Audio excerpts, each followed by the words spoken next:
হাই বন্ধুসকল, আপোনালোকক আমাৰ ইউটিউব চেনেলৰ অন্য এটা ভিডিঅ'লৈ স্বাগতম জনালোঁ। তিনিচুকীয়াত বিহাৰ দিৱস পতাক লৈ উত্তপ্ত পৰিস্থিতিৰ সৃষ্টি হৈছে যিহেতু এইকেইদিনত আপোনালোকে নিশ্চয় গম পায়। আৰু আমাৰ মুখ্যমন্ত্ৰীয়ে কি ক'লে, মুখ্যমন্ত্ৰী হিমন্ত বিশ্ব শৰ্মাই অসম দিৱস আৰু বিহাৰ দিৱসক লৈ কি ক'লে শুনক। অসম দিৱস সমগ্ৰ ভাৰততে পালন কৰা হয়, সেইকাৰণে আমাৰ অসমতো বিহাৰ দিৱস পাতিলে মই বিৰোধিতা নকৰোঁ বুলি ক'লে মুখ্যমন্ত্ৰী। আৰু কোনো যুক্তিসংগত নহয় বিৰোধিতা কৰাটো। অসমতো বিহাৰ দিৱস পালন কৰিব পাৰি বুলি মুখ্যমন্ত্ৰীয়ে ক'লে। কি ক'লে শুনকচোন মুখ্যমন্ত্ৰীয়ে বিহাৰ দিৱসৰ বিষয়ে।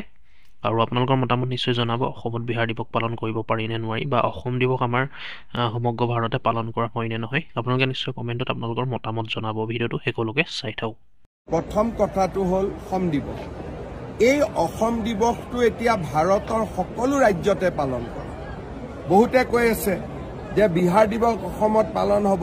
অসম দিৱস পালন কৰে নেকি? অসম দিৱস প্ৰতিটো ৰাজ্যতে আজিকালি পালন কৰা হয়।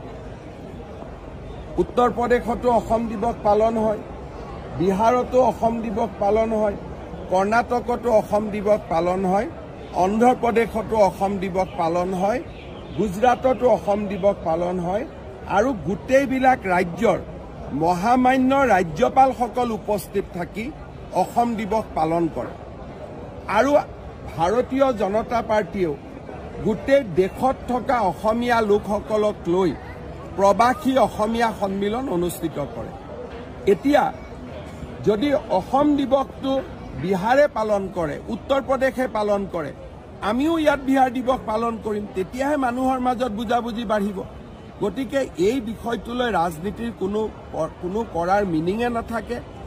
যিসকলে এইটো কথা বুজি নাপায় যে অসমৰ লাখ লাখ ল'ৰা অসমৰ বাহিৰত কাম কৰে, ইয়াত সাম্প্ৰদায়িক উত্তেজনা কৰিলে তেওঁলোকৰ জীৱনৰ প্ৰতি ভাবুকি আহিব পাৰে, এই কথাটো যিসকলে বুজি নাপায় তেওঁলোকে বাৰে বাৰে এই কামবিলাকত মনোনিৱেশ কৰে।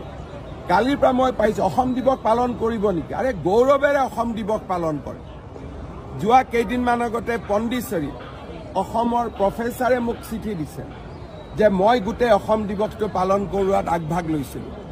অসম দিৱস সকলোৱে পাতে, প্ৰত্যেকখন ৰাজ্যতে পাতে, আৰু বহুত দূতাবাসত অসম দিৱস পাতে, শ্ৰীলংকাৰ দূতাবাসত অসম দিৱস পাতে। গতিকে অসমে যেনেকৈ অসমক মানুহে ভাৰতৰ আন ৰাজ্যৰ লোকে সন্মান কৰে, অসমেও আন ৰাজ্যৰ লোকক সন্মান কৰিব লাগিব। তিনিচুকীয়াত পাতা নাপাতাটো বেলেগ কথা, মই এইটো বিতৰ্কত নাযাওঁ। তিনিচুকীয়াত পাতক, গুৱাহাটীত পাতক, য'ত পাতক পাতক, কিন্তু যেতিয়ালৈকে বিহাৰ ৰাজভৱনত অসম দিৱস পালন হ'ব, ময়ো অসমত বিহাৰ দিৱস পালন কৰাত তাত কোনো যুক্তি বিৰোধিতা কৰাৰ মই কোনো যুক্তিয়ে দেখা নাপাওঁ।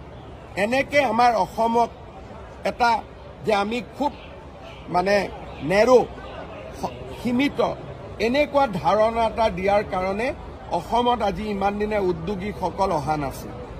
আজি অসমীয়া বুলি ক'লে গোটেই ভাৰতত মানুহে সন্মান কৰে।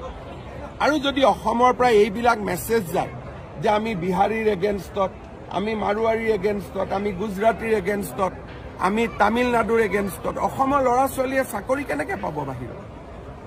গতিকে এই ধাৰণাবিলাকৰ পৰা আমি আঁতৰি অহাৰ সময় হৈছে। আৰু মই সকলোকে কৈছোঁ, চুকাফা তেখেতৰ অসমৰ প্ৰৱেশ দিনটোকে আমি অসম দিৱস হিচাপে পালন কৰোঁ। এতিয়া ভাৰতেও এই দিনটো পালন কৰে। দ্বিতীয়তে, এতিয়া গোটেই ভাৰতৰ ৰাজ্যবিলাকত লাচিত বৰফুকনৰ ওপৰত পাঠ্যপুথিত এটা পেৰেগ্ৰাফ সোমাব গৈ আছে। আজি অসমৰ বিজয় যাত্ৰা আৰম্ভ হৈছে, অসমৰ অনিৰুদ্ধ যাত্ৰা আৰম্ভ হৈছে। এতিয়া যদি অসমীয়াৰ একাংশ মানুহে এনেকুৱা কথাক লৈ যদি ৰাজনীতি কৰে, আমাৰ ৰাজ্যখন আকৌ পিছুৱাই